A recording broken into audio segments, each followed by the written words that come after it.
There's not a great deal I can say about this one that hasn't already been said in writing, in video, in films, in books, magazines. I'm talking about this, of course. Pink Floyd, The Dark Side of the Moon from 1973. 50 years old this year. 45 million copies sold worldwide and counting. That's insane. That's pretty much the population of the country in 1973. So if you think of it like that, it's truly mad. Of course it deserves it, because it's fantastic. But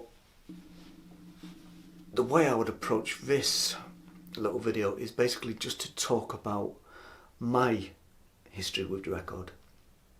In fact, my history with Pink Floyd, I mean, it starts in 1979, which is the first time I ever heard them, to my knowledge, and that was, of course, Another Brick in the Wall, Part 2, the single, which went to #1 here in England at Christmas, and that's what I remember it. We were all singing it. We were singing it to the teachers, obviously. Don't know how they liked it. I think some liked it and some really didn't, but who cares? We were kids, and you know what kids are like. So that was the first time I ever heard Pink Floyd. Then moving on a good few years, I was in somebody's car and I heard this music and I thought, what's that? So I says, what is that? What is it? He had a tape. I was like, what is it? And he says, Pink Floyd. I went, yeah, but what? What is it? What's it called? Anyway, Metal. So I'm taking mental notes here. And I just discovered Dire Straits at that stage. So this music really interested me, that I could hear coming out of his speakers in the car. It really interested me. And so the next day, I went and bought it. And I obviously loved it. But I worked backwards then. I went back in time with Pink Floyd and got some of that older stuff. The reason I avoided Dark Side of the Moon is because I'd heard Money. And I thought, yeah, that's good. That's good. But I thought, what if the rest of the album's like that? So I kind of avoided it. Eventually I got it in the late 80s. And thankfully it wasn't all like Money. I mean, there's nothing wrong with Money, but it is quite jaunty, and the rest of it is of course nothing like Money, and is kind of almost the opposite. I think Money is the happiest song on the entire record, if you can call it a happy song. So yeah, that's my history of the record. As I say, 45 million copies worldwide and counting. It got to #1 in several territories, including the UK, I believe. Or if not #1, very close to #1. It does deserve all the plaudits. I heard it again the other night, and it does still deserve all the plaudits. It's stood up very well to 50 years. It still sounds fantastic and amazing. So, what is it? What is it that makes this thing so amazing, so great, so connectable with so many people all over the world? Well, it's everything about it. Every decision that was made was the right decision.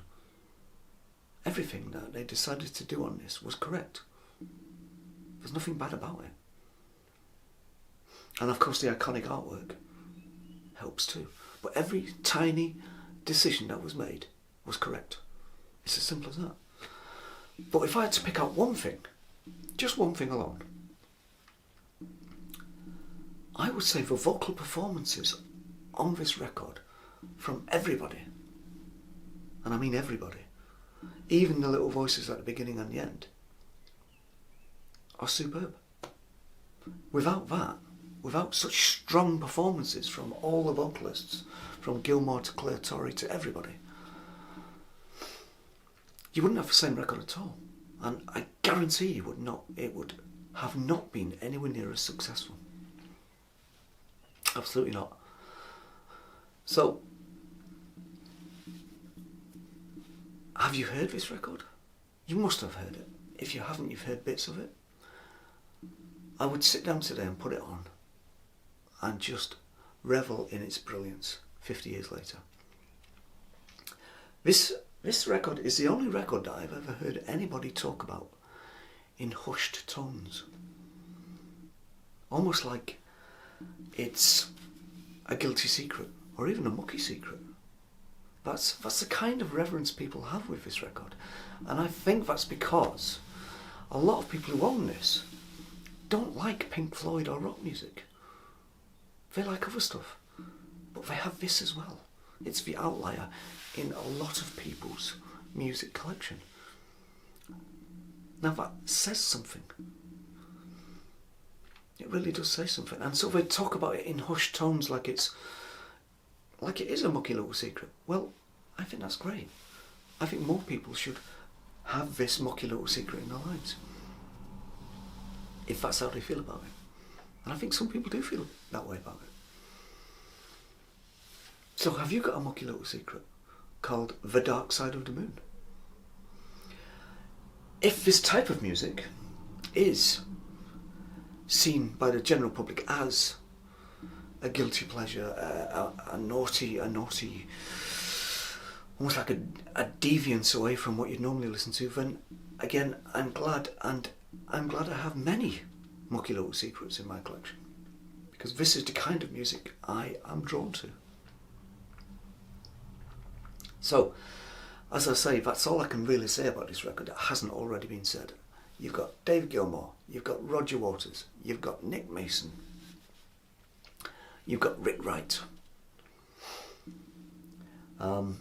Rick Wright is actually massive on this record. I think it's his